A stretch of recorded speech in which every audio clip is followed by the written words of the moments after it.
2021년 2월 2일 밤 11시경 아이다호주 에솔 마을의 정적을 깨는 다급한 신고 전화가 접수되었습니다. 911. What's the address, please? 911. My wife. What's the matter? Tell me where you're at. She shot herself. Okay, take a deep breath for me. Take a deep breath. Okay. She did I gotta call my family. get somebody there. What's the number there? 현장에 도착한 경찰이 마주한 것은 오열하고 있는 다니엘 하워드였습니다. 해병대 출신이자 베테랑 전직주 경찰관이었던 다니엘은 누구의 위로도 들리지 않을 만큼 비탄에 잠겨 있었습니다. 그는 아내가 스스로 극단적인 선택을 했으며 자신은 뒤늦게 발견했을 뿐이라고 주장했습니다. 하지만 수사관들이 사건의 내막을 파헤치기 시작하자 현장의 증거들은 남편의 눈물과는 전혀 다른 이야기를 속삭이기 시작했습니다.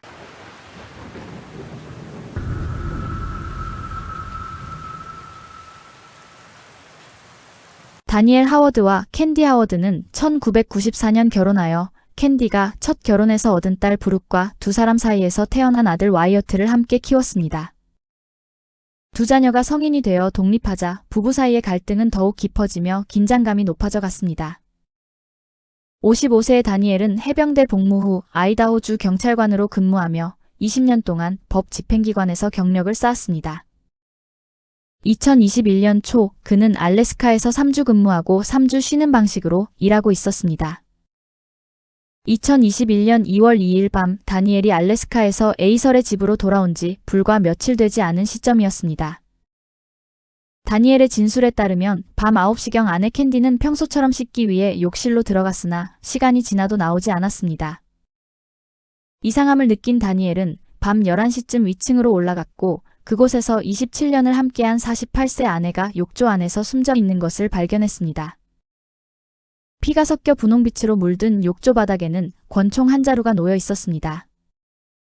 현장에 도착해 다니엘의 곁에 있었던 경찰들은 그가 비명을 지르며 통곡했지만 정작 눈물은 보이지 않았다고 말합니다. In my pocket. She's in the bathtub. Yep.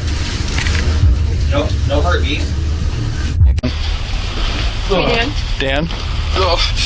Hey, Dan, I'm Deputy Wheeler. I'm sorry to inform you, but your wife is passed, sir.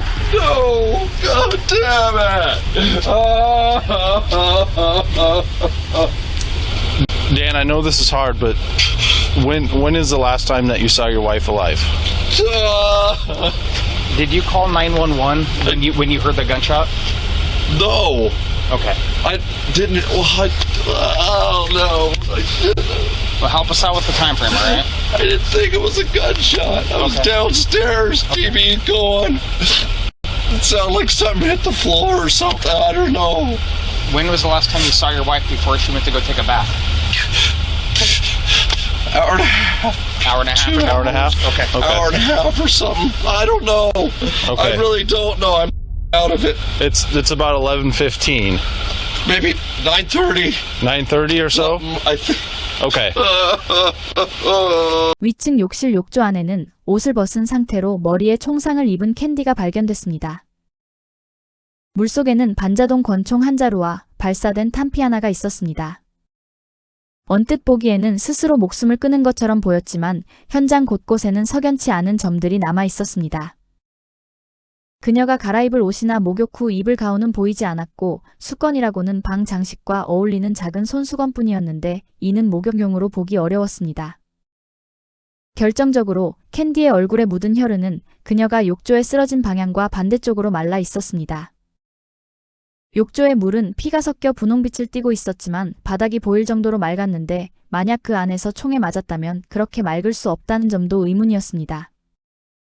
게다가 그녀의 손에서는 총을 발사했을 때 나타나는 혈흔 흔적조차 발견되지 않았습니다. 욕조 발치의 목욕 매트는 흠뻑 젖어 있었지만 욕실 바닥의 다른 부분은 마른 상태였습니다. 그리고 무엇보다도 여성이 옷을 모두 벗은 상태에서 스스로 목숨을 끊는 경우는 극히 드뭅니다. 집안 다른 곳에서도 설명되지 않는 이상 징후들이 이어졌습니다. 침실 카펫 위에서는 깨진 유리 조각이 발견됐고 지하실의 장작 난로는 세차게 타오르고 있었습니다. 출동한 경찰관들은 아래층이 견디기 힘들 정도로 뜨거웠다고 진술했습니다. 이후 딸 부르게 말에 따르면 다니엘은 난방비를 아끼기 위해 중앙 난방 대신 장작 난로로 집 전체를 데우겠다고 고집했고 그 때문에 모든 층의 환기구를 항상 열어두어 위층 소리가 아래층까지 쉽게 전달됐다고 합니다. 한편 다니엘은 그날 오후 3시 30분쯤 샤워를 했다고 진술했지만 그의 티셔츠에는 막 묻은 듯한 데오도란트 자국이 선명하게 남아 있었습니다. 경찰이 도착했을 때는 이미 6시간 이상이 지난 시점이었기에 그 자국이 그렇게 또렷할 수 없다는 점이 의심을 샀습니다. 또한 경찰이 도착했을 당시 건조기가 작동 중이었는데 바디캠 타임스탬프와 건조기 타이머에 남은 6분을 대조한 결과 다니엘은 9일 일에 신고하기 불과 몇 분 전에 급히 건조기를 돌린 것으로 추정됐습니다. It feels like it might still be a little warm. Well, and the bubbles are still. So it's kind of looks like it's fairly fresh. Because the bubbles are still, they're popping right now. 만약 다니엘의 말대로 캔디가 2시간 30분 전에 욕실에 들어갔다면 물은 이미 차갑게 식어 있어야 했습니다. 형사들이 오기를 기다리고 있는 다니엘은 기이한 행동들을 했습니다. What's that? How pathetic am I? Not at all, sir. I can't imagine what you're going through right now. Can I get a drink of water?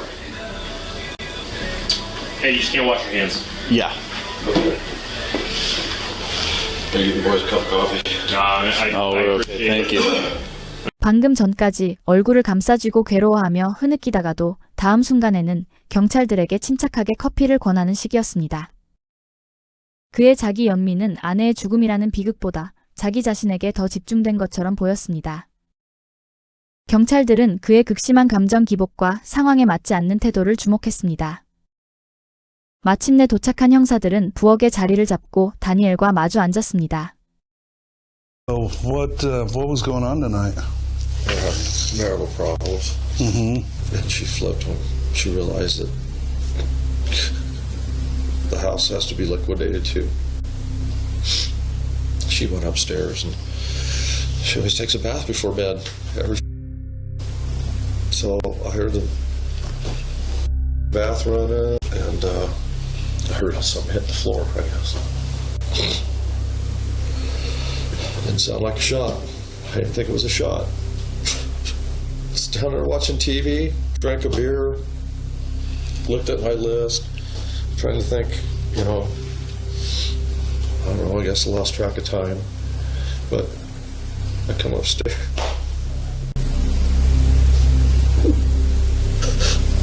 Is this divorce has already been decided, or is it? No, It's open for discussion. about her. She wants a divorce one day, she doesn't the next. She brought home divorce papers, just preliminary ones. 그들의 재산 가치는 약 200만 달러에 달했고 아이다호 주법에 따르면 이혼 시 이 재산은 절반으로 나뉘게 됩니다. 다니엘은 캔디가 최근 친정 부모님 집 근처에 새 집을 계약한 상태였다고 언급했습니다. 그가 이 새 집 또한 재산 분할 대상에 포함된다고 말하자 캔디가 크게 동요했으며 이후 위층으로 올라가 스스로 목숨을 끊었다고 주장했습니다. 사실 캔디는 2020년 봄 고등학교 시절 첫사랑과 재회해 깊은 관계를 이어오고 있었습니다. 그녀는 이혼 후 새로 마련한 집에서 남자친구와 함께 새로운 인생을 시작할 구체적인 계획을 세우고 있었으며 친정 식구들은 이 사실을 알고 있었습니다. 그리고 사건 발생 한 달 전부터 다니엘도 그녀의 새로운 남자친구의 존재를 눈치채고 있었습니다. 형사들은 다니엘에게 총의 출처와 캔디가 어떻게 그 총을 갖게 되었는지 물었습니다. I bought that for her years ago. And I had it in my safe till Sunday. We had most of the list done. We finished it tonight. I picked something, and one of the things she wanted was her gun. So I went and got her gun. And put it where? When was that? I think I just put it on the counter here. We're up here. You know, 형사들은 캔디가 바람을 피우고 있었는지 물었습니다. 사실 그들은 2013년에 다니엘이 캔디의 외도 상대를 찾아가 폭행했던 사건을 다 알고 있었습니다. 이런 질문을 던진 건 그의 질투심을 자극해 범행 동기를 밝혀내고 그를 범인으로 지목할 결정적 근거를 잡으려는 고도의 심리전이었습니다. 하지만 노련한 수사 경력을 가진 다니엘은 전혀 모르는 일이라며 끝까지 잡아댔습니다. You suspect she was cheating on you again? I asked for that. I asked for that to give me closure because, you know, that would be it. She said she hadn't been. You believe it? Man, her behavior, I don't know. It just doesn't add up. Okay. 그러나 수사관들이 그의 손에 대해 총기 잔여물 검사를 진행하려 하자 그는 양손을 주머니에 넣은 채 바지에 계속 문지르는 모습을 보였고 그 동작이 지나치게 노골적이어서 형사가 즉시 제지해야 할 정도였습니다. 검사 결과 댄의 손에서는 총기 잔여물이 검출되지 않았지만 숨진 캔디의 손에서는 잔여물이 확인되었습니다. 또한 욕조 안에서는 댄의 DNA가 발견되지 않았으나 욕실 카운터 위 캔디의 가방 속에 있던 탄창에서는 그의 DNA가 검출되었습니다. 사건 직후 다니엘은 의붓딸 브룩과 아들 와이어트에게 전화했습니다. 어머니가 끔찍한 사고로 사망했다는 소식을 듣자마자 브룩은 즉시 계부를 살인범으로 지목하며 방 건너편에 있는 형사들이 다 들을 수 있을 정도로 크게 소리를 지르며 그를 몰아세웠습니다. What? What are you talking about? Oh, you gotta be kidding me. Oh. No. Killed your wife?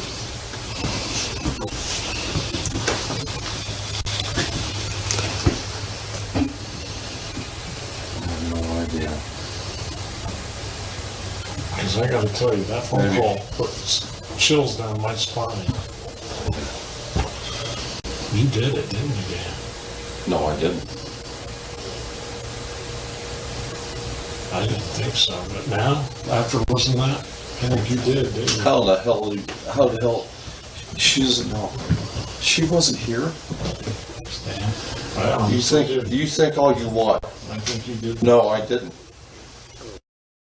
다니엘은 아내의 사망 이후 장인과 단 한 번도 대화하지 않았고 화장 비용만 결제했을 뿐 아내의 장례식에도 참석하지 않았습니다. 수사팀은 방음이 잘 되지 않는 집 구조와 다니엘의 화려한 법 집행 경력을 근거로 그가 총소리를 듣지 못했을 리 없다고 판단하며 그를 유력한 용의자로 지목했습니다. 하지만 부검 결과 사인이 총상임에도 사망 방식이 미정으로 나오면서 다니엘을 살인범으로 기소하려던 수사팀은 큰 난관에 부딪혔습니다. 한편 다니엘은 과거에도 여러 차례 법적 무리를 일으킨 적이 있었습니다. 2011년 근무 중 여성을 총격 살해한 사건이 있었고 2013년에는 아내 캔디와 불륜 관계였던 남자를 살해하겠다고 위협하며 남성의 집을 향해 총을 발사한 혐의를 받았습니다. 그러나 판사는 2011년의 총격 사건과 아내의 외도로 인한 스트레스를 참작해 징역 3년의 집행유예를 선고했습니다. 2020년경부터 캔디는 지인들에게 몸의 멍자국 사진을 보내며 학대를 암시했습니다. 딸 브룩은 다니엘이 남들 앞에서는 다정했지만 사적인 공간에서는 캔디를 뚱뚱하다, 멍청하다며 모욕했고 이로 인해 캔디는 심한 외모 콤플렉스를 겪었다고 증언했습니다. 다니엘은 아내가 우울증을 앓으며 삶의 의욕이 없었다고 주장했지만 주변인들의 기억은 달랐습니다. 캔디는 부모님 집 근처의 새 집으로 이사하기 위해 가구를 보러 다녔고 2020년 봄부터는 고등학교 시절 첫사랑과 재회해 미래를 약속한 상태였습니다. 특히 사망 직전 성형수술 패키지를 예약한 것은 그녀가 미래를 긍정적으로 바라보고 있었다는 강력한 증거였습니다. 사망 사흘 전인 1월 29일 새벽 캔디의 남자친구는 그녀로부터 걸려온 전화를 받았습니다. 수화기 너머로는 다니엘과 격렬하게 다투며 겁에 질려 비명을 지르는 캔디의 목소리가 들렸습니다. 경찰이 출동했을 당시 캔디는 보복이 두려워 말을 아꼈으나 이후 부모님과 남자친구에게 그날 밤의 공포를 털어놓았습니다. 그녀가 자다가 눈을 떴을 때 검은 옷과 장갑을 착용한 다니엘이 한 손에 베개를 든 채 자신을 내려다보고 있었습니다. 그가 자신을 죽이려 한다는 확신에 화장실로 도망쳐 문을 잠그고 전화를 걸었다는 내용이었습니다. 그 후 가족들의 만류에도 불구하고 캔디는 이혼 서류를 마무리하고 짐을 챙기기 위해 잠시 집으로 돌아갔다가 다시는 살아서 집 밖으로 나오지 못했던 것입니다.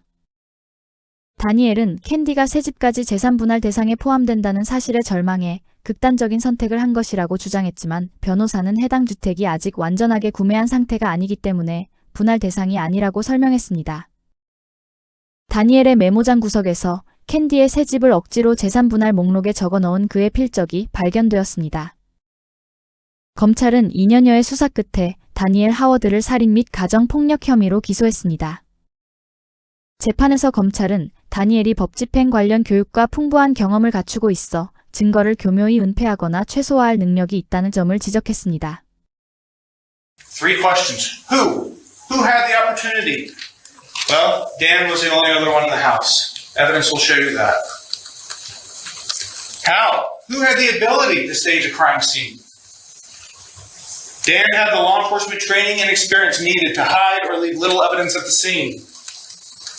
Why? What's the motive? 검사는 범행 동기로 캔디가 재산의 절반인 약 100만 달러를 가져가게 되는 상황에 다니엘은 불만을 품고 범행을 저질렀다고 주장하며 배심 원단에게 유죄 판결을 요청했습니다. 캔디의 딸 브룩을 비롯해 가장 친한 친구, 오빠, 부모 등 지인들은 캔디가 생전 총기를 매우 싫어했으며 총을 다루거나 장전하는 모습조차 본 적이 없다고 한 목소리로 증언했습니다. 한편 사건의 핵심 쟁점인 사망 원인에 대해 검찰은 부검을 맡았던 존 하워드 박사의 초기 결론이 부정확하다고 비판했습니다. 조사 결과 하워드 박사는 은퇴 전후로 업무에 태만했을 뿐만 아니라 과거 그가 내린 14건의 사망 원인 판정 또한 조사를 받는 상태였음이 드러났습니다. 이후 보고서를 재검토한 제니퍼 박사는 시신에서 둔기에 의한 것으로 보이는 30여 곳의 멍을 발견했고 기도를 압박당한 흔적이 있는 가슴 상처 그리고 극심한 통증을 유발했을 팔의 2도 화상을 확인했습니다. So the bruises that I pointed out in the photos that we all looked at, those were all injuries. And most of those would be due to blunt force trauma? Bruises, yes, due to blunt force trauma. 검찰은 이를 근거로 캔디가 이미 사망한 뒤 총에 맞았을 가능성을 제기했으며 이는 현장에 혈흔이 적었던 이유를 설명하는 결정적인 이론이 되었습니다. 재판 시작 2주 후 주말 휴정을 앞둔 금요일 밤 다니엘이 워싱턴주 국제공항에서 체포되는 사건이 발생했습니다. 당시 그는 밤 11시 통행 금지와 공항 반경 3km 이내 접근 금지라는 보석 조건을 위반한 상태였습니다. 변호인 측은 단순히 친구의 렌터카 반납을 도와주러 간 것이지 도주 의도는 없었다고 해명했으나 검찰의 강한 반박 끝에 결국 다니엘의 보석은 취소되었고 그는 재판 종료 시까지 구치소에 수감되었습니다. 다시 열린 재판에서 검찰은 캔디가 본래 밝고 활기찬 성품을 지녔기에 스스로 극단적인 선택을 할 이유가 전혀 없었다는 점을 강조했습니다. Hear the backwater running. Anyway, he says, I heard something hit the floor. Didn't sound like a shot. Prior law enforcement officer who was on SWAT and was a firearms instructor. He cannot recognize the sound of a gunshot going off in a small room with an open door in his house. But he can hear the backwater running? 또한 다니엘이 외형적 흔적을 거의 남기지 않고 혈류를 차단해 사망에 이르게 할 수 있는 경동맥 압박 제압법을 훈련받았을 가능성도 언급했습니다. 반면 변호인 측은 캔디가 중년의 위기를 겪으며 불륜과 이중적인 삶을 살고 있었다고 주장하며 배심원들을 설득하려 했습니다. 또한 검찰이 구체적인 범행 과정을 명확히 제시하지 못했다고 반박했습니다. Was she placed in the tub? Then water filled up, then shot? Why isn't there more water around? The only part of water is there's a gap in the back house. It's not on the floors, nothing. If the water was in there, then Dan certainly would have had blood on him. And again, it doesn't explain there were no gloves found, so he would have had to use his hand and scrub it and put someone else's DNA in here. So the state hasn't offered one theory on what happened. 약 9시간에 걸친 심해 끝에 배심원단은 2급 살인 혐의에 대해 유죄를 판결했습니다. Daniel Howard, guilty or not guilty of second-degree murder? Guilty. 2024년 5월 말 선고를 위해 다시 법정에 선 다니엘 하워드는 단식 투쟁으로 인해 체중이 약 23kg이나 감소한 모습이었습니다. 그는 마지막까지 아내와 가족을 사랑한다고 말했고 무죄를 주장했습니다. I'm not that monster. I assure you that people are portrayed. Sometimes the nature and gravity of the offense standing alone is sufficient to justify a fixed life sentence. And that is what I'm going to impose here. 판사는 다니엘에게 가석방 없는 종신형을 선고했습니다. 그는 또한 가정폭력 혐의로 10년형을 추가로 선고받았으며 이 형기는 종신형과 동시에 집행됩니다. 영상 제작에 힘을 보태주실 분들은 구독, 좋아요, 알림 설정 부탁드립니다.